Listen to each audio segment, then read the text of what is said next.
అందరికీ నమస్కారం. ఈరోజు మనం డిస్కస్ చేసుకుంటున్న టాపిక్ పేరు ఆచారములు. మన హిందూ సాంప్రదాయం ఉన్నాయండి, సనాతన ధర్మం అని చెప్పనియండి. ఈ సనాతన ధర్మం దాని ప్రకారం మనిషి యొక్క ప్రాథమిక లక్ష్యం ఏంటి అంటే దైవాన్ని అనుభూతి చెందటం. ఏదో డబ్బు సంపాదించటం, సంసారం సాగదీయటం ఇవన్నీ ఉన్నాయి. కానీ మనిషి యొక్క ఏకైక లక్ష్యం, జీవిత లక్ష్యం ఏంటంటే దైవాన్ని అనుభూతి చెందటం. అనుభూతి చెందటం అంటే అది మన దైవాన్ని నిజంగానే ఎలా అనుభూతి అంటే ఏముంది, ఇప్పుడు మనం రుచిని అనుభూతి చెందాము. అలానే దేవుణ్ణి కూడా అనుభూతి చెందాలంటమే ఏకైక లక్ష్యం సనాతన ధర్మం ప్రకారం. మరి ఈ దైవానుభూతిని చెందాలి అంటే దీనికి కొన్ని మార్గాలున్నాయి. ఈ మార్గాలనే వీళ్ళు ఆచారాలు అన్నారు. ఈ ఆచారాలు ఏంటంటే సమయ, దక్షిణ, వామ, కౌల మార్గములు. అంటే వాళ్ళు ఆ రోజుల్లో వాళ్ళకి తెలిసిన దాని ప్రకారం ఈ 4 ఆచారాలు ఉన్నాయి అని డిక్లేర్ చేశారు. ఇందులో ఫస్ట్ మనకి దక్షిణాచారం గురించి అందరం తెలిసిందే. ఇందులో ఏంటంటే విగ్రహారాధన, బాహ్య పూజలు, పునస్కారాలు, పటాటోపాలు ఇవన్నీ ఉంటాయి. గంధము, పసుపు, కుంకుమ, అక్షతలు మొదలైన సాత్విక ద్రవ్యాలతో షోడోపచార సంయుతమైన శ్రీచక్రంకు వీళ్ళు పూజలు చేస్తూ ఉంటారు. దీన్ని దక్షిణాచారం అంటారు. ఈ దక్షిణాచారంలో ఏంటంటే బాహ్యంగా పూజలు చేస్తూ ఉంటాం. బాహ్యంగా పూజలు చేయంగా మనసు ఏదో ఒక రోజు వ్యక్తీకరించబడి మనం మన శరీరంలోనే దైవాన్ని అనుభూతి చెందుతాము అనేది వీళ్ళు చెప్పే. అంటే ఇప్పుడు ఇవన్నీ ఎలా ఉంటాయంటే అభిషేకాలు, పూజలు, పునస్కారాలు లాగానే మనం ఒక విగ్రహాన్ని తీసుకొచ్చి రోజు అభిషేకం చేసి నైవేద్యం పెట్టంగా ఓకే, మనం కూడా దేవుడి యొక్క ఇదే ప్రతిరూపాలే అన్న ఫీలింగ్ కలగటానికి. ఇది లాంగ్ టైమ్ ప్రాసెస్ అనమాట. అంటే ఒక్క రోజులో మీకేమీ అద్భుతాలుగా ఏమీ జరగవు. నెమ్మదిగా బాడీకి డైజెస్ట్ అవుతూ ఉంటాయి.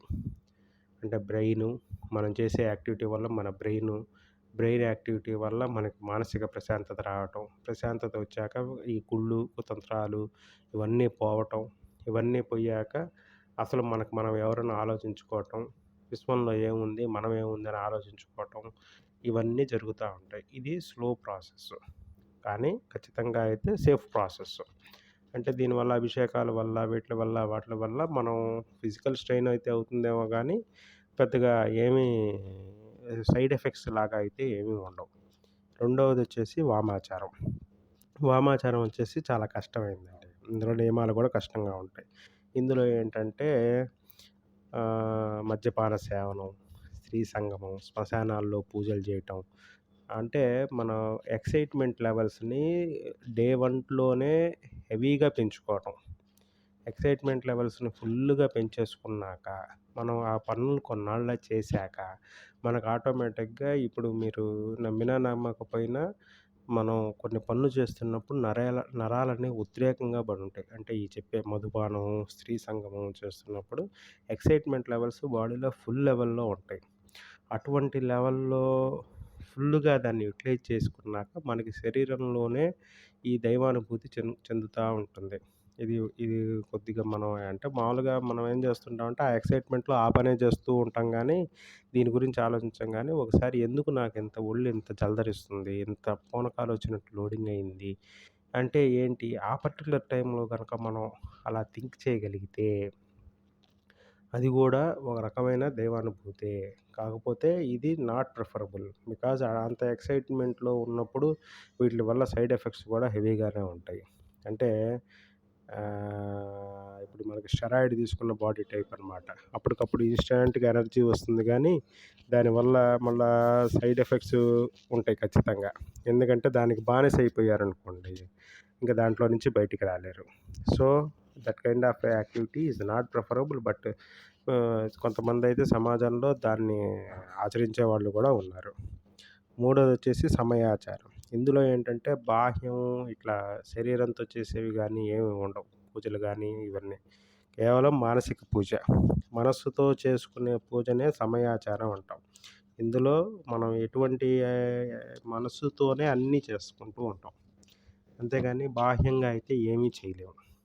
ఇది పెద్దగా మనకి ఆదిశంకరులు చెప్పింది గూడా ఈ టైప్ ఆఫ్ పూజే. మనం ఏం చేయలేనప్పుడు మనం ఒక గుడికెళ్ళి అభిషేకం చేయాలనుకున్నాము, చేయలేకపోతున్నాం అనుకోండి. అది మానసికంగానే మనసులో చేసుకోంగా సపోజ్ కొంతమందికి తిరుపతెళ్ళాలి, తిరుమల వెళ్ళాలి అని ఉంటుంది. కానీ కొన్ని కారణాల వల్ల ఎళ్ళలేరు. రోజు మీరదే మనసులో తిరుమలెళ్ళాను, బస్సెక్కాను, గుడి చేయించుకున్నాను, లేకపోతే దర్శనం చేయించుకున్నాను. ఈ టైప్ ఆఫ్ రోజు మనసులో అనుకోవటం వల్ల కొన్నాళ్ళకి మీకు దాని మీద వాంఛ తీరిపోతుంది. తీరిపోయాక కూడా అప్పుడు మీకు ఒక జ్ఞానం కలిగి దాంట్లో నుంచి మనం ఏంటి అనేది తెలుసుకునే ప్రయత్నం చేస్తాం. సో, దాన్ని సమయాచారం అంటాం. నాలుగోదొచ్చేసికల్లా ఇందాక మనం చెప్పుకున్నట్టే నాలుగవ ఆచారం వచ్చేసికల్లా కౌల మార్గం. కౌల మార్గం అంటే కుండలిని ధ్యానం అనమాట.